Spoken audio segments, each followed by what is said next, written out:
전도서 6장 1절에서 마지막 12절까지 말씀 한 절씩 교독합니다. 내가 해 아래에서 한 가지 불행한 일이 있는 것을 보았나니 이는 사람의 마음을 무겁게 하는 것이라. 어떤 사람은 그의 영혼이 바라는 모든 소원에 부족함에서 시험과 위로와 공의를 하나님께 하였으나 하나님께서 그가 그것을 누리도록 허락하지 아니하시므로 다른 사람이 하나님이 다시 되어 합당하옵니다. 사람이 비록 100명의 자녀를 낳고 또 장수하여 사는 날이 많을지라도 그의 영혼은 그러한 행복으로 만족하지 못하고 또 그가 안장되지 못하면 나는 이르기를 낳게 된 자가 그보다는 낫다 하나니 낳게 된 자는 함께 있다가 어두운 마시는 그의 햇빛도 보지 못하고 또 그것을 알지도 못하나 이가 그보다 더 평안함이라. 그가 비록 천년의 그를 증가하였을지라도 행복을 얻지 못하면 마침내 다한 곳으로 돌아가는 일이 아니냐. 사람의 수고는 다 자기의 입을 위함이나 그 식욕은 채울 수 없느니라. 지혜자가 운석하나 것이 무엇이냐. 살아있는 자들로서가 생활지는 하나의 자에게 무슨 유익이 있느냐. 눈으로 보는 것이 마음으로 공상하는 것보다 나으나 이것도 헛되어 바람을 잡는 것이로다. 미리 있는 것은 무엇인지 오래전부터 그의 이름이 이미 이르가 들었으며 사람이 무엇인지도 이미 안파되었나니 자기보다 강한 자와는 능히 갖출 수 없느니라. 헛된 것을 더하게 하는 많은 일들이 있나니 그것들이 사람에게 무슨 유익이 있으랴. 헛된 생명의 모든 날을 그림자같이 보내는 일평생에 사람에게 무엇이 낙인지를 누가 알며 그 후에 해 아래에서 무슨 일이 있을 것을 누가 능히 그에게 고하리요. 아멘. 오늘 본문은 크게 두 개의 메시지를 전달합니다. 첫째는 작은 것이라도 그것을 누리는 일의 중요성이고, 둘째는 내면에 깊이 박혀있는 욕망에 관한 것입니다. 먼저 첫 번째 메시지입니다.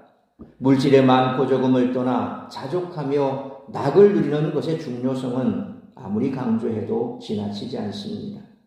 부유하여 궁궐 안에 산다 해도, 각 지역의 산의 진미를 다 먹는다 해도, 화려한 장신구로 예쁘게 꾸민다 해도 자족하며 행복하지 못하다면 그 부유함이 무슨 유익이 있겠습니까?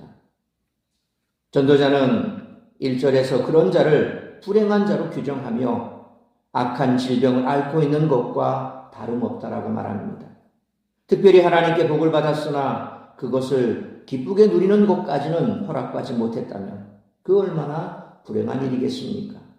재산도 많고 자녀도 많으며 장수하고 있다면 세상 부러울 것이 없을 것 같은데 그 안에서 행복하고 만족하지 못하다면 그 모든 복이 무의미한 것이고 바람을 잡으려는 것과 같습니다.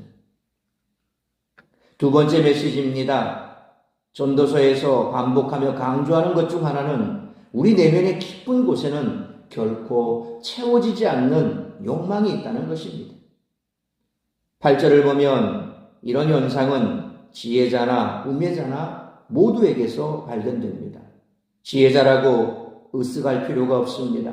지혜자나 우매자나 어린 자나 나이 든 자나 부자나 가난한 자 모두에게 공통적으로 그들의 내면 깊은 곳에 욕망이 또아리를 틀고 있습니다. 욕망을 채우기 위해 하는 모든 행위와 시도는 그것이 무엇이든지 바람을 잡으려는 것처럼 허무한 것입니다. 욕망은 결코 채워지지 않기 때문입니다. 지금까지 전도자는 반복해서 자족하는 것이 지혜라고 가르쳤습니다. 오늘 본문에서는 왜 자기에게 주어지지 않은 것을 추구하지 않고 현재 삶에 자족하는 것이 지혜로운지를 재확인시켜 줍니다. 그 이유는 바로 모든 것이 헛되기 때문입니다. 따라서 이와 같은 오늘 본문의 말씀을 통해 우리들이 깨달아야 할 것은 첫째로 1절로 6절 말씀처럼 성도는 항상 주 안에서 자족하며 살아야 한다는 것입니다. 1절로 2절 말씀처럼 세상에는 하나님으로부터 많은 재물과 부요와 존귀를 받아 다른 사람의 부러움을 사는 사람들이 있지만 전도자는 많이 받느냐 적게 받느냐는 중요하지 않다고 강조합니다. 아무리 많이 받았어도 자기가 누리지 못하면 아무 소용이 없기 때문입니다. 많은 재물을 가지고 있지만 정작 그 혜택을 누리는 사람은 다른 사람인 경우가 많으니 그 소유 자체는 헛될 수밖에 없습니다. 3절로 5절 말씀처럼 아무리 많은 자녀를 낳고 오래 산다고 하더라도 그것에 만족하지 못한다면 차라리 태어나지 못하고 낙태된 자가 더 평안할 수 있다고 말씀합니다. 어차피 세상에서 아무런 일도 경험하지 못했으니 그보다 더 평안한 사람이 어디 있겠느냐라는 논리입니다. 그러니까 아무리 많이 가져도 아무리 오래 살아도 만족하지 못한다면 헛될 뿐입니다.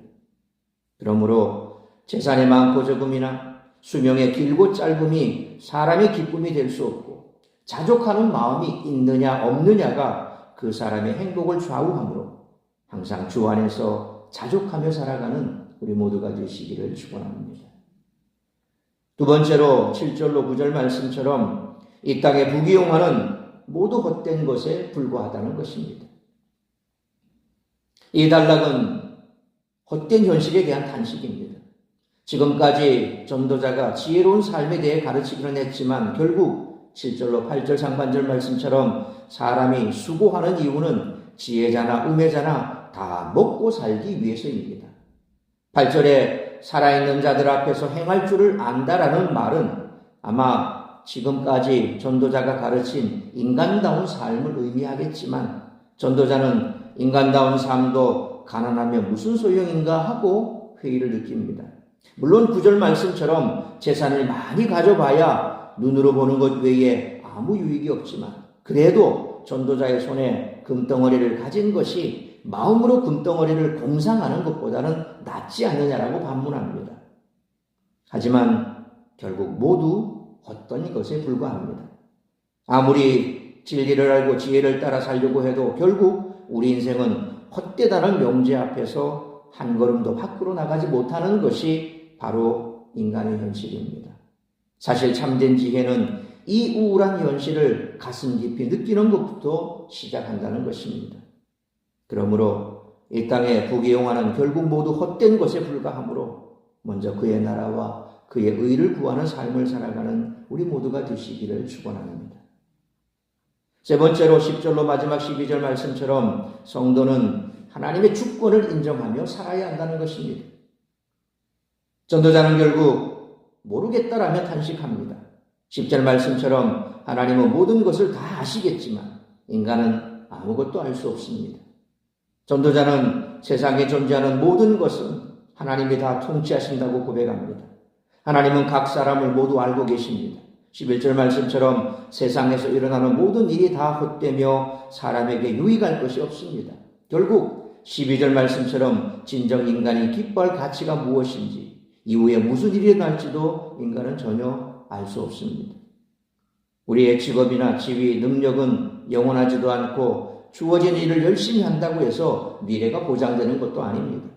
역설적이지만 바로 이 사실을 인정하고 하나님의 주권을 인정하는 것이 지혜의 시작입니다. 왜냐하면 하나님을 의뢰하는 법을 배울 수 있기 때문에 그렇습니다. 그러므로 전지전능하시며 이 땅을 통치하시는 하나님의 주권을 인정하며 살아가는 우리 모두가 되시기를 축원합니다.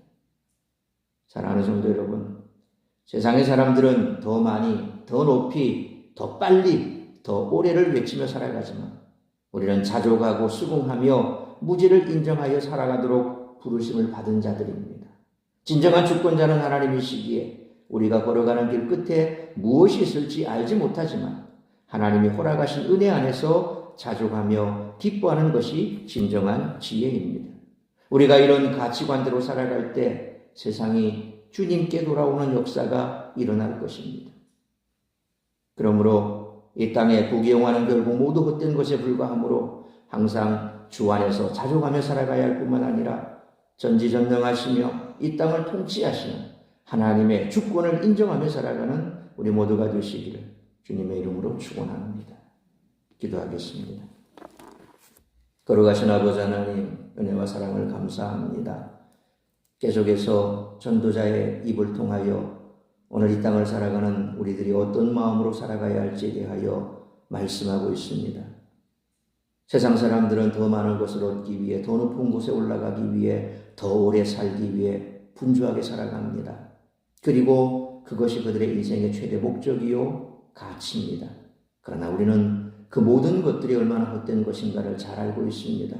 이미 세상의 그 모든 것들을 다 소유하고 누려보았던 전도자의 입을 통해서 하나님께서 우리에게 주시는 것은 바로 그것입니다. 아무리 내가 애쓰고 수고하여 많이 쌓아놓는다고 한들 그거 하나 가지고 이 땅을 떠나갈 자는 아무도 없습니다. 빈손으로 왔으니 빈손으로 갈 수밖에 없고 그것이 인생이라는 것입니다.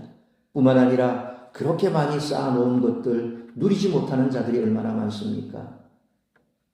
당대에 엄청난 재물을 쌓고도 그것을 써보지도 못하고 이 땅을 떠나가는 수많은 사람들, 또 그것을 쌓아놓고 후대에 물려준 후대들은 그것을 통해서 더 편안한 삶을 살아가지만 그러나 아귀다툼을 하고 하는 그런 이 땅의 인생의 모습이 얼마나 많습니까? 우리는 하나님께서 내게 허락하신 것에 기뻐하고 감사하며 무엇보다도 우리가 이 땅에서 애써 수고하는 것, 이처럼 세상 사람들처럼 많이 쌓고 또 더 많이 그것을 가지기 위해서 쌓는 것이 아니라 그것을 통해서 세상에 이로움을 주고 선한 영향력을 끼치고 그것을 통해서 영혼을 얻기 위해서 쓰는 것, 그것이 바로 우리가 살아가는 삶의 가치요 하나님께서 우리에게 허락하신 물질의 참된 의미라고 하는 것입니다.